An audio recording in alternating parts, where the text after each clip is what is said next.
വിശുദ്ധ കുരിശിൻ്റെ അടയാളത്താൽ ഞങ്ങളുടെ ശത്രുക്കളിൽ നിന്ന് ഞങ്ങളെ രക്ഷിക്കണമേ. ഞങ്ങളുടെ തമ്പുരാനെ, പിതാവിൻ്റെയും പുത്രൻ്റെയും പരിശുദ്ധാത്മാവിൻ്റെയും നാമത്തിൽ ആമേൻ.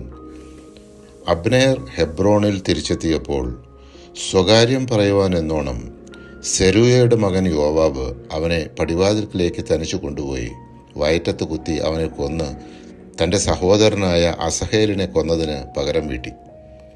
ഈ വിവരമറിഞ്ഞ് ദാവീദ് പറഞ്ഞു, അബ്നേറിൻ്റെ രക്തം സംബന്ധിച്ച് എനിക്കും എൻ്റെ രാജ്യത്തിനും കർത്താവിൻ്റെ മുമ്പാകെ കുറ്റമില്ല. തങ്ങളുടെ സഹോദരനായ അസഹേലിനെ അബ്നേർ ഗിബയോണിലെ യുദ്ധക്കളത്തിൽ വെച്ച് കൊന്നതുകൊണ്ട് യോവാബും സഹോദരൻ അബിഷായും അവനെ കൊന്നുകളഞ്ഞു. ദാവീദ് യോവാബിനോടും കൂടെയുണ്ടായിരുന്നവരോടും കൽപ്പിച്ചു, നിങ്ങൾ വസ്ത്രം കീറി ചാക്കുടുത്ത് അബ്നേറിനെ കുറിച്ച് വിലപിക്കുവിൻ. അബ്നേറിനെ ഹെബ്രോണിൽ സംസ്കരിച്ചു. അബ്നേറിനെ കൊന്നത് രാജാവിൻ്റെ ഇഷ്ടപ്രകാരമായിരുന്നില്ലെന്ന് സകല ജനവും ഇസ്രായേൽ മുഴുവനും മനസ്സിലാക്കി. അഭിഷിക്തനായ രാജാവെങ്കിലും ഞാനിന്ന് ബലഹീനനാണ്.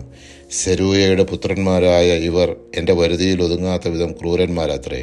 ദുഷ്ടനോട് അവൻ്റെ ദുഷ്ടതയ്ക്കൊത്തവണ്ണം കർത്താവ് പ്രതികാരം ചെയ്യട്ടെ.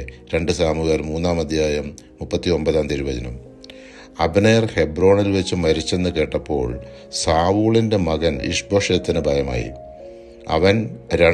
അവൻ്റെ 2 കൊള്ളത്തലവന്മാരായിരുന്നു ബാനായും റേഖാബും.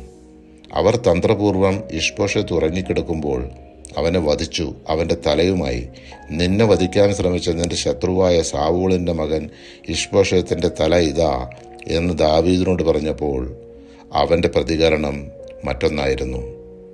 എന്നെ സകല വിപത്തുകളിൽ നിന്നും രക്ഷിച്ച് ജീവിക്കുന്ന കർത്താവാണ്.